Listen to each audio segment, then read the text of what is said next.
होता है। एक 14 साल का लड़का साइकिल की दुकान पर चैन ठीक करता तो कभी पंचर ठीक करता। 2-2 रुपए कमाने के लिए घंटों तक उस साइकिल के गैराज पर काम करता। किसी एक को भी 1% की भी उम्मीद नहीं थी कि उस लड़के के जीवन में कभी कुछ बदलेगा, सिवाय खुद उस लड़के के। हर कोई जब उस गैराज में अपनी साइकिल रिपेयर कराने आता तो कई दफा उस लड़के से बड़ी बदतमीजी से पेश आया करता। उसको बच्चा समझकर कुछ हरामी लोग उसके पैसे भी काट लिया करते, जिस वजह से वो मालिक की गाली खाता वो अलग से। लेकिन मजबूरी थी वो 2 वक्त का खाना, इसलिए उसे काम तो करना ही पड़ता था। एक दिन की बात है जब लाल बत्ती में कोई बहुत बड़ा अधिकारी वहाँ आया हुआ था जब वो लड़का काम करता था। दरअसल वो एक स्कूल के उद्घाटन के विषय में आए थे। उस लड़के को कुछ नहीं पता था कि यह अधिकारी कौन है, कहाँ से आए हैं, इनका क्या लेना देना है और ये क्यों आए हैं। बस एक चीज जो वो बहुत अच्छे से गौर कर रहा था वो था कि लोग उसकी बड़ी इज्जत कर रहे थे। कोई उसके सामने ज्यादा बोल नहीं रहा था, बल्कि सब उसको सरसर करके बात कर रहे थे।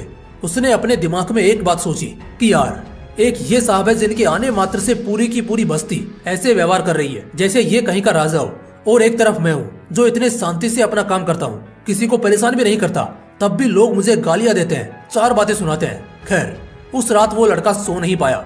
वो सारी रात बस यही सोचता रहा कि मेरे साथ ऐसा क्यों हो रहा है, मुझ में और उस आदमी में क्या फर्क है। मैं तो जबकि लोगों के काम आता हूँ और वो तो गाड़ियों में आता है। उसे अपने सवाल का जवाब नहीं मिल पा रहा था। अगले दिन जब वो गैराज पहुंचा तो अपने मालिक को पूछा कि मालिक, जो कल साहब आए थे, लोग उसको इतनी इज्जत क्यों दे रहे थे और वो कौन साहब थे। इस पर गैराज का मालिक बोला, तुझे क्या है, तुझे क्या करना है। लेकिन उस लड़के के 2-3 बार पूछने पर उस मालिक ने बताया, कल डीएम साहब आए थे स्कूल के उद्घाटन के लिए। इस पर उस लड़के ने फिर से जिद करके पूछा, लेकिन ये डीएम कैसे बनते हैं। वो गैराज का मालिक बोला, उसके लिए बहुत पढ़ना पड़ता है, बहुत विद्वान होना पड़ता है, उसके लिए बाज की नजर और ऋषि मुनियों जैसा फोकस चाहिए होता है। ये बात उस लड़के के दिमाग में छप जाती है। वो लड़का शाम को घर जाता है और लगभग आधी रात तक जागकर बस यही सोचता है कि इस जिंदगी से उस जिंदगी तक का सफर वो कैसे तय करेगा। वो पैसे बचाता है और पैसे बचा बचाकर वो अपने लिए किताबें खरीदता है और किसी तरह अपनी पढ़ाई शुरू करता है। एक सरकारी स्कूल के माध्यम से वो पढ़ता और रात को काम करता।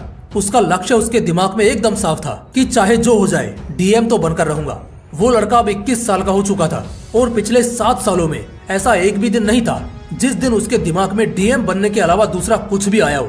उसे बस 21 साल की उम्र तक पहुंचने का इंतजार था कि वो बस अपना ग्रेजुएशन जैसे तैसे खत्म करे और एग्जाम में बैठने के लायक हो जाए। उसके पास अब 1 साल बचा था तैयारी करने को। उसने इतने पैसे जुटा लिए थे कि अगर अगले 6 से 8 महीने वो काम ना भी करे तब भी उसका खर्च चल जाएगा। अगले 6 से 8 महीनों के लिए वो पूरी तरह अपने डीएम बनने के सपने को दे देता है। पहला महीना वो रगड़ कर मेहनत करता है। वो खूब मेहनत करता है, दिन रात सिर्फ और सिर्फ पढ़ता रहता है। 3 और महीने बीतते हैं। वो सिर्फ 1 वक्त का खाना खाता और बाकायदा पूरा दिन सिर्फ और सिर्फ अपने किताबों से चिपका रहता। जैसे जैसे उसका एग्जाम नजदीक आ रहा था उसके पढ़ने के घंटे भी बढ़ते जा रहे थे। इसी तरह 4 महीने बीत चुके हैं।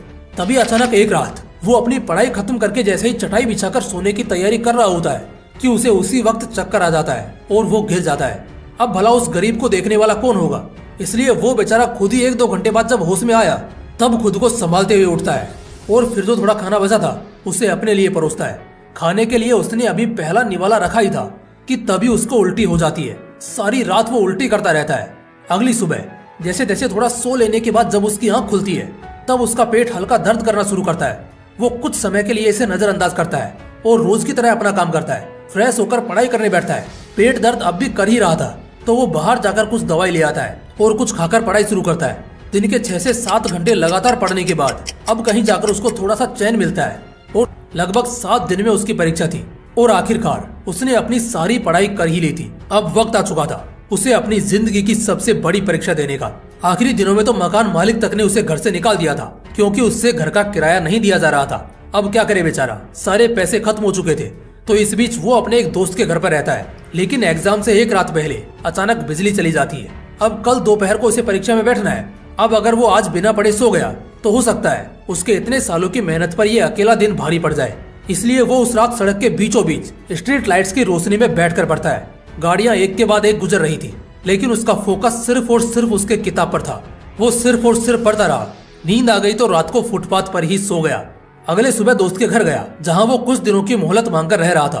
फ्रेश हुआ और नाश्ता करके सीधा एग्जामिनेशन सेंटर पहुंचा।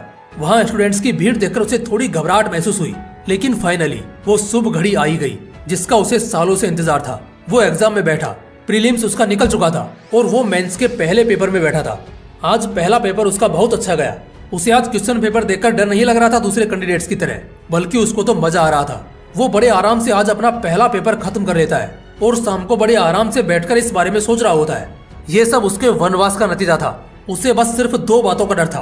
पहला कि जिस तरह आज का उसका पेपर गया उसी तरह उसके सारे पेपर्स जाने चाहिए, और जो उसको किडनी स्टोन की तकलीफ है उससे बस उसे कुछ दिनों की राहत मिल जाए, एटलीस्ट एग्जाम तक। उसके सभी पेपर्स बहुत अच्छे जाने लगते हैं, बस एक आखिरी पेपर रह गया था।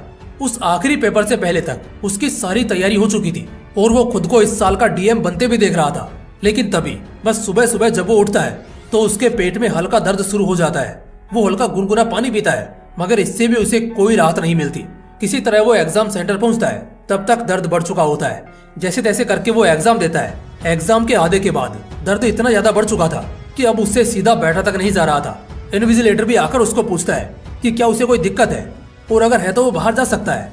लेकिन वो लड़का मना कर देता है। उसका ध्यान 1% दर्द पर था और बाकी 99% पेपर पर। पूरे शिद्दत के साथ वो लड़का अपना एग्जाम खत्म करता है और वहां से सीधा हॉस्पिटल जाकर अपना इलाज कराता है। लगभग 2.5 महीने बाद फाइनली यूपीएससी इस साल अपने एस्पिरेंट्स का रिजल्ट रिलीज करती है। तो इस साल दूसरे एस्पिरेंट्स की तरह एक बार भी रिजल्ट देखते वक्त उस लड़के को किसी तरह की घबराहट नहीं होती, क्योंकि उसे पता था संघर्ष और तकलीफों के पहाड़ के ऊपर पैर रखकर वो परीक्षा देने गया था। और हाँ, आज उसका सपना सच हो गया। वो अब मामूली गरीब नहीं बल्कि डीएम अरुण कुमार बन गया। उसे इंटरव्यू के लिए बुलाया जाता है, जहाँ इंटरव्यूअर्स को जब उसकी कहानी का पता लगता है तो वो भी हैरान हो जाते हैं कि वाकई में किसी इंसान का फोकस इतना तगड़ा कैसे हो सकता है। उस बंदे को यूथ क्लब की तरफ से इंटरनेशनल फेस्ट में बुलाया जाता है, जहाँ वो कहता है दर्द हो, तकलीफ हो या मौत आ जाए, अगर फिर भी तुम्हारा ध्यान तुम्हारी मंजिल से ना हटे तो ब्रह्मांड खुद तुम्हें जिताता है। मैंने अपने संघर्ष के दिनों में कभी संघर्ष पर ध्यान ही नहीं दिया। मेरा ध्यान सिर्फ एक चीज पर होता था और वो थी मेरी किताबें। फोकस का नशा था मेरे अंदर। किताबों के पन्नों से कभी ध्यान हटा ही नहीं। अगर उम्र की शक्ति नहीं होती तो शायद मैं 21 की उम्र से पहले ही यूपीएससी निकाल कर दिखा देता। दोस्तों, इस पूरी कहानी में अगर देखोगे ना तो सिर्फ एक चीज निकल कर सामने आएगी, और वो है उस लड़के का फोकस, जो इतना तगड़ा था कि उसके पथरी का पेन भी उसका फोकस नहीं तोड़ पाया। मकान मालिक ने घर से भगा दिया, लेकिन सड़कों की गाड़ियों तक ने उसका ध्यान नहीं तोड़ा। उसको फोकस का नशा लग गया था, और जब ये नशा किसी को लगता है ना तो वो चट्टानों को भी अपने सामने झुकाने की ताकत रखता है। दोस्तों, उसके पास तो कुछ नहीं था, ना घर, ना परिवार, ना पैसे, ना सुविधाएं, लेकिन फिर भी उसका ध्यान अपने लक्ष्य से हटा नहीं, टूटा नहीं। तुम्हारे पास तो सब कुछ है, साला ध्यान इतना तगड़ा होना चाहिए कि सामने बवंडर की लहर भी निकल जाए, लेकिन जिस भी चीज पर ध्यान होना उससे हटना नहीं चाहिए। अगर ऐसा फोकस का नशा आपको भी चढ़ा ना तो फिर किसी का बाप भी आपको कामयाब होने से नहीं रोक पाएगा। दोस्तों, अगर वीडियो अच्छा लगा, इससे आपको कुछ सीखने को मिला, तो इसे एक लाइक करना और अपने दोस्तों के साथ जरूर शेयर करना। बाकी फिर मिलते हैं इसी तरह के एक और बवाल वीडियो के साथ। जय हिंद।